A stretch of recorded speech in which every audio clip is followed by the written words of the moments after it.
the things I learned so well in my youth. I think I'm returning to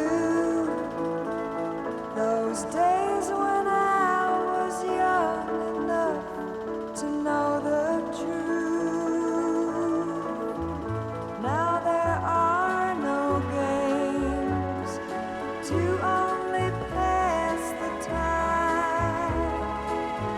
No more coloring books, no Christmas bells to chime.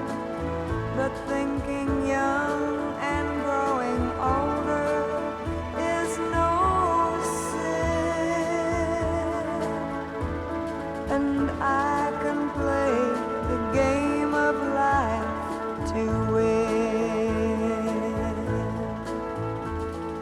I can recall a time. That's me, aged about 8, trying hard to avoid the cameras. Just one frame from one spool of Chick Wright's collection of Super 8 home movies. Here they are, about 20 cans of them. A unique record of scouting over a 15-year period in the 60s and the 70s. Because in those days it seems wherever the Forth went, whether it was to camp, to sea or abroad, Chick Wright's camera went with them. This is the group the way it was, though not perhaps as Baden-Powell might have envisaged. The history of the Forth stretches back to the beginning of the last century, to the days when the Scout movement itself was in its infancy. A fresh, exciting experiment in youth leadership, conceived of by Baden-Powell on the Transveldt during the Boer War. It was an idea taken up and developed with energy and enthusiasm by Scout leaders in towns throughout the country.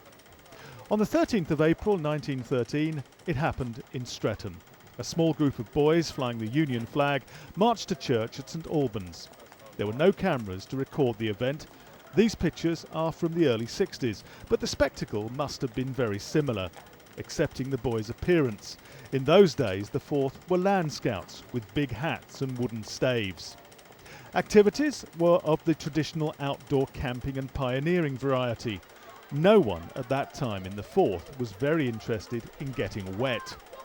The evolution of the group from land into Sea Scouts is where our story really begins, and is best told by the people who brought it about. Towards the end of the war, we knew of some water sort of activities and boats and things at Putney, and a few of us went down there and made contact with sort of the remains of another Sea Scout group. And we just started to experiment, and we so enjoyed it because it was, after all, it's scouting, but with the sort of water boating side attached to it, and everybody just so thoroughly enjoyed it. We actually formed a patrol in the Forth Streatham called the Bulldog Patrol, and it was a Sea Scout patrol, and its logbooks still exist. So famous became the exploits of the Bulldog Patrol that the rest of the Forth sought to be part of the action. The movement now recognised specialist sea and air scout groups, and though based in London and 50 miles from the coast, the Forth's leaders opted to take the plunge. Out went the green and beige, in came the navy and purple. And while Streatham and its headquarters in Pretoria Road continued to be the Forth's official home, its weekend playground became the Thames at Putney. Now, playground may be the wrong word, because the Thames between Putney and Hammersmith Bridge is a wide, tidal and demanding river. A safe place to teach boating skills, given the right kind of supervision. Putney was a fantastic place to boat. Each boat had someone, a patrol leader, who had quite built up their experience over the years. They thought they were just going out boating. In actual fact, I suppose whoever was rowing the boat and in charge of it, each learnt their lessons in life. They progressed up from just being the bowman to rowing and to eventually helming and getting the boat in and out of difficulties or wherever we wanted to go. The Forth's fast-growing fleet of canoes, dinghies and inflatables were appropriately stored inside the nearest licensed premises. We had a boathouse underneath the Star and Garter pub, which was quite unique, I suppose, to have the bar so close. The boathouse, we used to keep the equipment in, and one very small dinghy that was bought with the idea that it could go out through the very small doors out onto the street, providing the tide wasn't too high and we could get the boat out quite nicely. At about this time, some of the more adventurous gig crews were encouraged to venture upstream. Timing was crucial to catch the tide. You started to hit the shipping traffic on the river. So there's small oil tankers around, small merchant ships, and you're hitting the tide, which is running quite fast. But it actually did require much slicker boat handling skills. Through Battersea, Vauxhall and Chelsea, past the Houses of Parliament, towards an objective symbolic of the Scouts' exploratory initiative. There was Discovery and President, Chrysanthemum and Wellington. 4 boats all kind of on permanent moorings with mooring chains running down, which was the thing you had to do, was get the boat in between the mooring chains, or you were in really, well, you were in deep water. Discovery, then moored beside the Thames at Temple Bar, wasn't only a base for leadership weekends. It was a pretty classy bolt hole in London's West End. Not a bad run ashore for those inclined to jump ship. And I remember that the senior scouts, the older ones, they were allowed out a little bit later than we were, and we all had to be back in our hammocks by a certain time. Scott's magnificent vessel was available to the Forth through its success in securing Admiralty recognition, a scheme which, dependent on annual inspections, opened the door to some superb naval resources. Only 100 scout groups were allowed to be recognised in this country, and the Forth became one of them. A certain amount of equipment could be issued from the Navy. The other big facets of it, I think, is that it requires standards to be kept, and the annual inspection monitors sort of progress that everybody's getting on, gaining their progress awards, and the boating, achieving boating qualifications and standards afloat. So to me, it's this annual requirement to keep up a standard. But the Forth was never just about square bashing and polishing shoes. There was a whole world out there to explore. Thank you for the days, those endless days, those sacred days you gave me. I'm thinking of the days I won't forget a single day, believe me. I bless the light, I bless the light that lights on you, believe me. And though you're gone, you're with me every single day, believe me. Days I remember all my life, days when you can't see wrong from right. You took my life, but then I knew that very soon you'd leave me. But it's alright, now I'm not frightened of this world, believe me. I wish today would be tomorrow. Night is dark, it just brings sorrow, let it wait. Thank you for the day. Days out and pioneering, the seaside, fun fairs, jumble sales, sports and dodgy transport. It was all part of being in the Forth, as was the camping and the bad weather.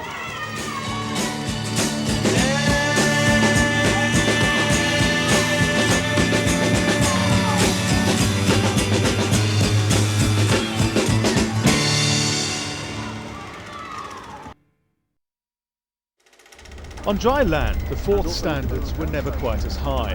The group had always camped, but under canvas the emphasis was usually on fun rather than competence. Healthy outdoor activities combined with a reasonable level of comfort, and cooking politely described as basic. Hopes weren't high then when the annual ritual of the district camping competition came around. our performance was appalling. We couldn't whittle tent pegs. We couldn't cook that well, and the assessor actually looked at the state of our camping gear, of all our big billies, and said, these are not hygienic, these are not good enough. We're going to have a word with your scout leader. And we were kind of semi-jubilant and semi-totally embarrassed. We didn't win any camping competitions, I'm pretty sure. We did once make an oven, which we did pretty well with, but we certainly didn't figure on the Land Scout skills. Summers were spent further afield. Pembroke in South Wales and Stoke Gabriel in Devon were the most popular locations. The generosity of local landowners gave the 4th some spectacular sights, instantly dappled in Stonehaven green within hours of the group's arrival.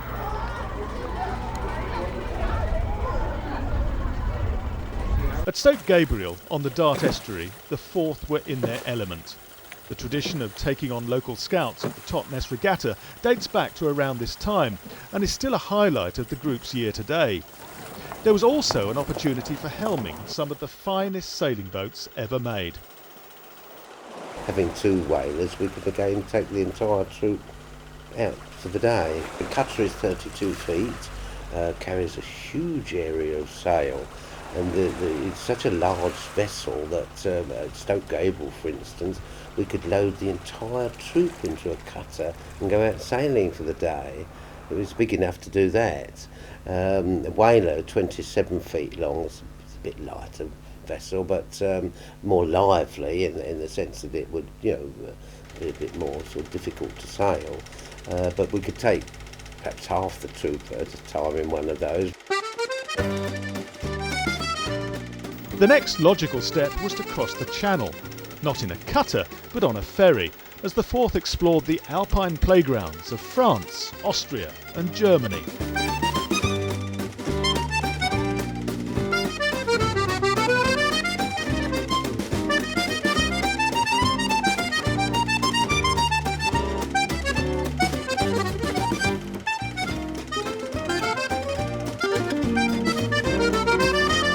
I can't quite remember when these were started, these sort of continental trips, but I brought those in as a bit of a privilege because it was for the older dads. Maybe every couple of years, I think these used to take place, visiting all sorts of various countries. And the idea was that they were pretty much reserved for patrol leaders or secondary, older boys in the troop anyway. You couldn't just go on these wonderful sort of jollies and miss the rest. To go on one of these, you had to have attended the 10-day troop camp with all the others, all the youngsters as well. And the formula of it seemed to me to work extremely well, because we did a number of those overseas trips. We visited many parts of Europe. And it was a kind of an extension of the basic camping.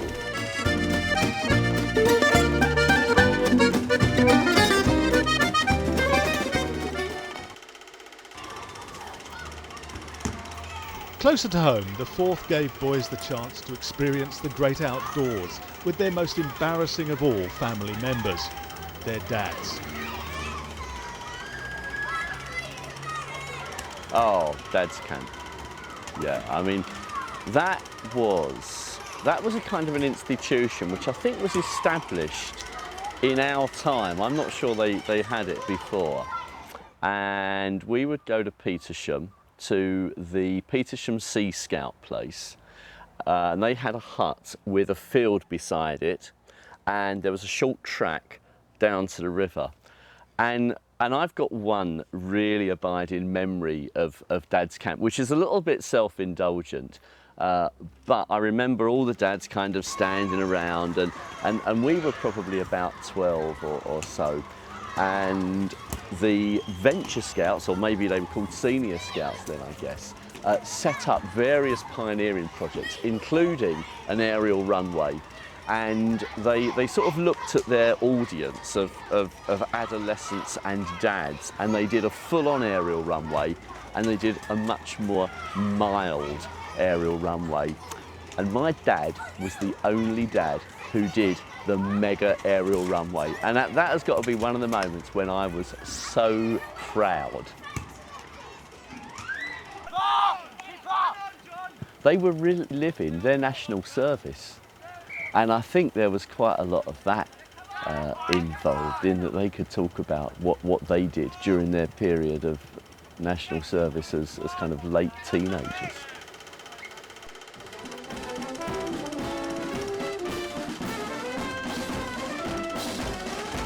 In 1967, the group threw itself into a new challenge. The National Scout Car races had already been held at seaside resorts around the country for a couple of years. Soapbox pedal cars of Heath Robinson design charging along the promenade at a breathtaking 20 miles an hour. The 4th thought it could do better. Enter the Dragula. We had the best cars. We were far in advance of any other, which were all balsa wood and plaster of Paris and everything. We had the best cars because we had a very ingenious inventor who actually produced two very good cars, which were years in front of their time. To the scrutineers, it didn't look legal. No steering wheel and 15 gears.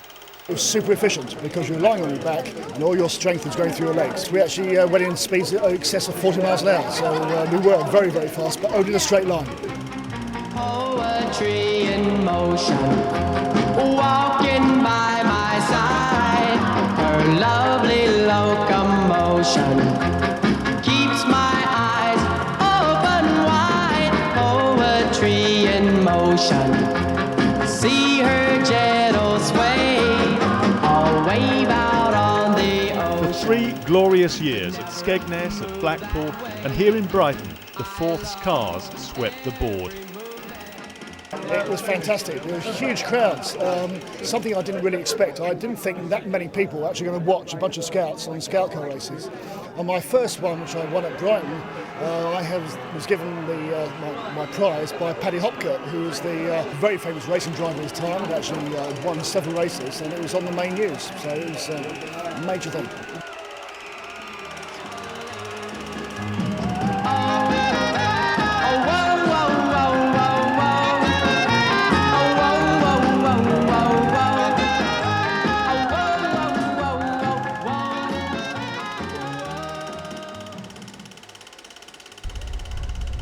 Back at Putney, it had been an ambition of the 4th to own and operate its own workboat on the river.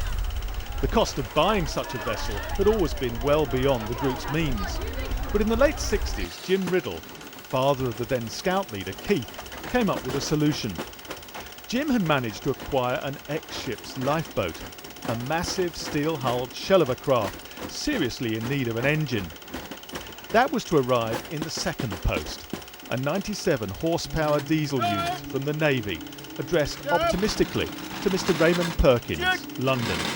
And so, with the church's permission, the yard at the back of the Scout Hall was turned into a shipwrights, as the 4th commenced the biggest construction project it had ever undertaken. I think Keith's father worked out on the back of a cigarette packet and worked from that. He was an ex-chief petty officer in the Navy, had a great knowledge of small boats and just designed something which he thought would be right. He was in fact looking for a workhorse for the group. It got a little bit more grandiose than that, and it finished up looking more like a police launch than a workboat. Now, Venture Spirit, as she was to be called, had always been a snug fit at the back of Pretoria Road, so it was with some nervousness that the group prepared for the boat's departure and eventual launch at Putney. The church authorities were most concerned that the boat would slip out of the cradle and smash the church hall to pieces, which it quite easily could have done. We also had the assistance of some charming sea rangers who also helped us move the boat out. I'm sure that persuaded the Ventures to come along and give up a weekend knowing that the sea rangers were there. On the river, Venture Spirit quickly proved her worth. A motor training vessel, a workboat fetching and carrying, a friendly tow for weary rowers.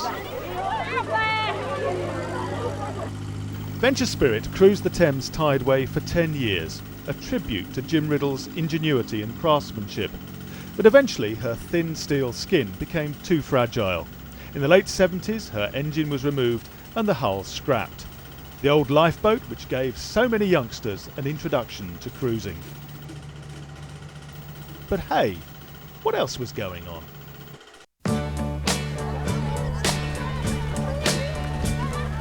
Think of your fellow man, lend him a helping hand, put a little love in your heart. You see it's getting late, oh please don't hesitate, put a little love in your heart, and the world will be a better place, and the world will be a better place for you and me. Here, just wait and see. Another day goes by, still Ever topical in its approach to scouting, the district kept half an eye on what the boys were watching on telly. And one of the most popular shows in the 70s was It's a Knockout, a zany collection of team games with the emphasis on getting plastered rather than winning. So why not pick a day in midsummer and take over Streatham Common? Anybody could go in for it, not just the kids, but the people, and just pay a few coppers. And at the end of the day, it helped to pay for everything. And it was just wonderful, you know, the dafter you could think of the things to do, the better. And the parents used to come and the public used to come, because it's right at the bottom of Streatham Common. It had all the feed from the shoppers and that opposite. And it was a fantastic day, and the weather was so kind to us. I don't ever remember it raining.